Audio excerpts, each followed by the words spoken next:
This is just Blues hockey in a nutshell, isn't it? Blues win 5-4 over the Anaheim Ducks in yet another humiliating struggle to a mediocre California team. Stop me if you've heard this before. Unlike the last game where it was so stressful you couldn't even enjoy it until after the game was already over, this one was actually entertaining to watch live. Or I should say, it was entertaining when the Blues had a 4-1 lead until a Ducks player named Isaac Lundestrom decided to become Wayne Gretzky, score his first career hat-trick goal to get the Ducks within one. Zach Sanford luckily got an empty net goal, but that didn't matter because less than a minute left, Ryan Getzlaf scored to get the Ducks within one, and everything was stressful. Literally the last 5 minutes of the game, and I just don't... Why do they do this to us? I don't understand. Luckily, Ville Husso decided to break the streak of allowing the first shot on goal in by letting the second shot on goal in. Like, what is his problem? And even that doesn't matter that much because he allowed the first shot on goal in the third period in, so even that has a bit of an asterisk to it. I tell you what, I was full intent on making a yelly, screamy video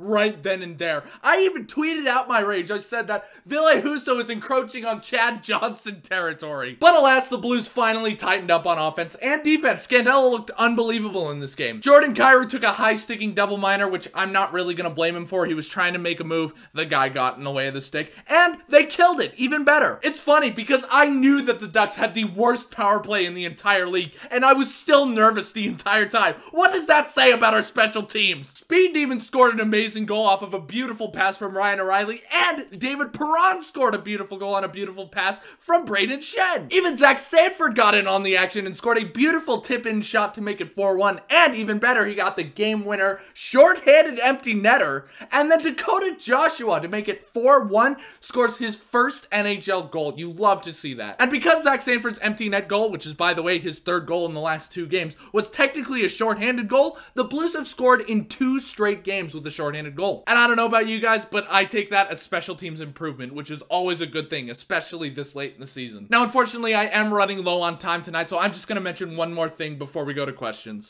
Your boy BluesFanReacts, got owned on Twitter by a St. Louis sports writer. Let me explain.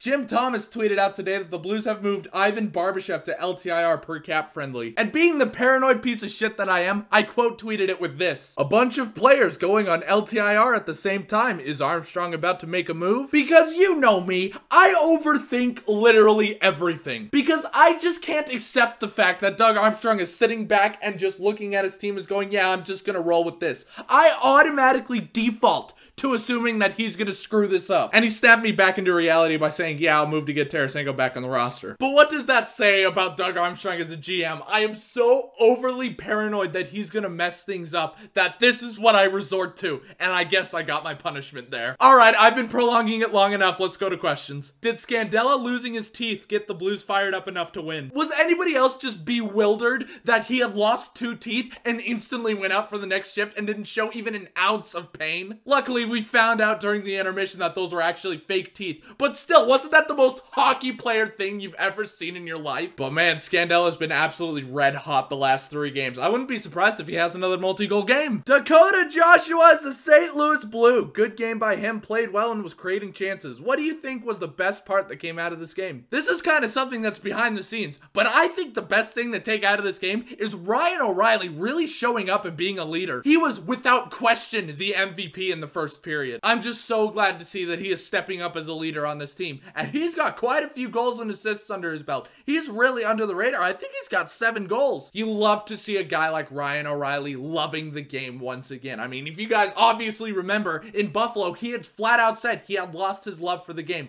I'm glad that he has gotten a Stanley Cup under his belt, a Conn Smythe Trophy under his belt. All I know is that when he is happy and loving the game, that's when he plays well, and he is certainly earning that captaincy patch this season. So that is it for this one. Thank you guys so much for watching. I'm sorry to keep it short. Make sure you hit that subscribe button, even though you know every single video is just me yelling, but apparently some people find that entertaining. And once again, I'd just like to thank you guys so much for 200 subscribers. It really means a lot. And yeah, on to the next 100. I'll see you guys in the next video. Let's go Blues!